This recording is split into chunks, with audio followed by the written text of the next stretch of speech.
Voilà, donc l'amortisseur arrière Goldwyn 2007 avec airbag. Ça doit être pareil que les autres, mais bon, je précise tout, comme ça on est tranquille. Donc voilà. Donc là, derrière, on a le moteur électrique avec le branchement ici. Voilà. Donc le moteur électrique ici. Voilà. Et là, donc cette fameuse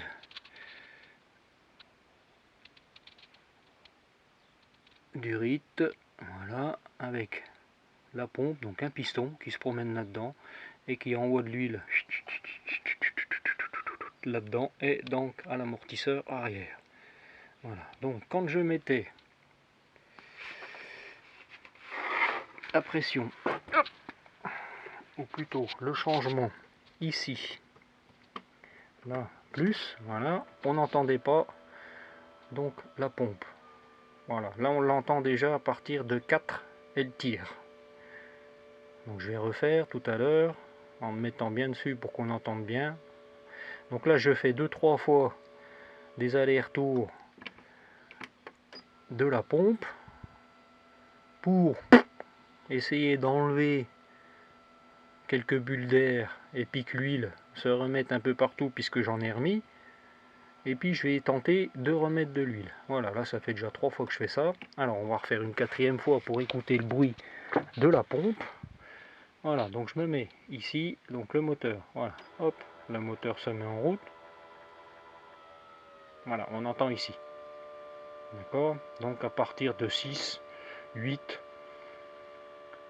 le moteur électrique est contraint parce que là il envoie bien de l'huile.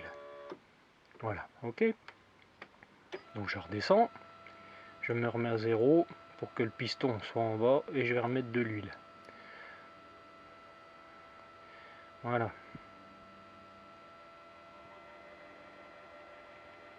Donc pour avoir accès à ça, j'ai enlevé la selle, j'ai enlevé la partie arrière, le garde-boue arrière, j'ai démonté les 4 vis de la valise et je l'ai poussé légèrement, enfin je l'ai tiré légèrement à l'arrière pour la sortir donc de la partie du coffre qu'on voit ici.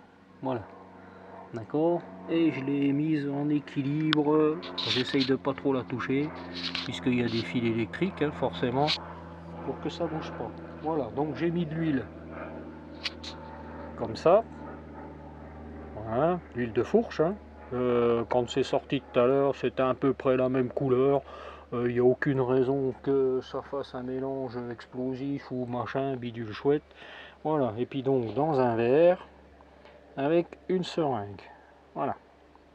Ok, donc là je vais en remettre, donc je vais avoir besoin de mes 2 mains, donc je coupe et je refilmerai tout à l'heure. De toute façon moi je dévisse là, je prends la seringue, d'accord, je vais dans le trou, j'en remets un peu jusqu'à ce que l'huile ressorte, je fais ça tout doucement et puis je revisse et je vais faire des allers-retours pour voir, je sais pas si l'huile, enfin les bulles d'air s'en vont, voilà, j'en remets au maxi, je fais ce que je peux.